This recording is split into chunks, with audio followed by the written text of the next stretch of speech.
Диля Грибаускайте обвинила Совбез ООН в неспособности противостоять агрессии. Международные институты, в частности Совет Безопасности ООН, не смогли достойно ответить на новые вызовы и акты агрессии. Об этом заявила президент Литовской Республики Даля Грибаускайте, выступая в четверг на 73-й Генассамблее ООН. Почти во всех крупных кризисах последнего десятилетия, от Сирии до Украины, от Мьянмы до Йемена, Совет Безопасности ООН не смог сыграть важную роль, сказала политик.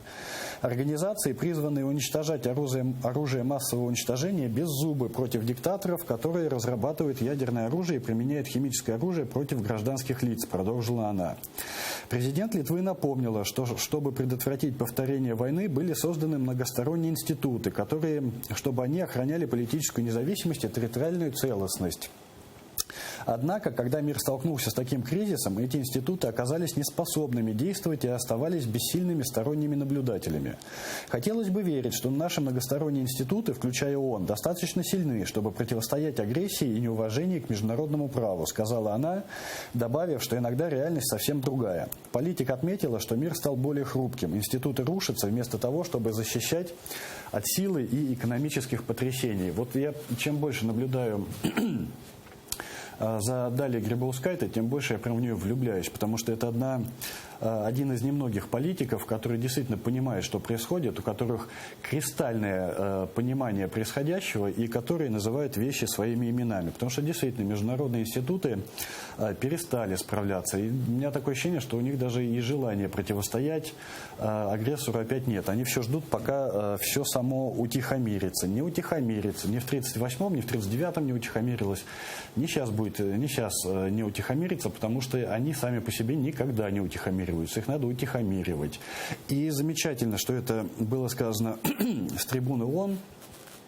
И замечательно, что это сказал лидер государства, что агрессии надо противостоять. Да? И у меня такое ощущение, что вот страны Балтии, да, Украина, страны Балтии, Канада и, мне кажется, Норвегия, они остались наиболее адекватными вот в этом своем понимании происходящих в мире процессов. И еще, мне кажется, очень важным в этой речи то, что Грибаускайте сказала, что начинают рушиться международные институты. Вот это то же самое, ровно то, что я уже толдычу тоже годами, что правопорядок, миропорядок, который установился в мире с 1945 года, в 2014 начал рушиться. Да? Путин открыл ящик Пандоры и нарушил самый главный принцип, который был установлен после Второй мировой войны – нерушимость границ.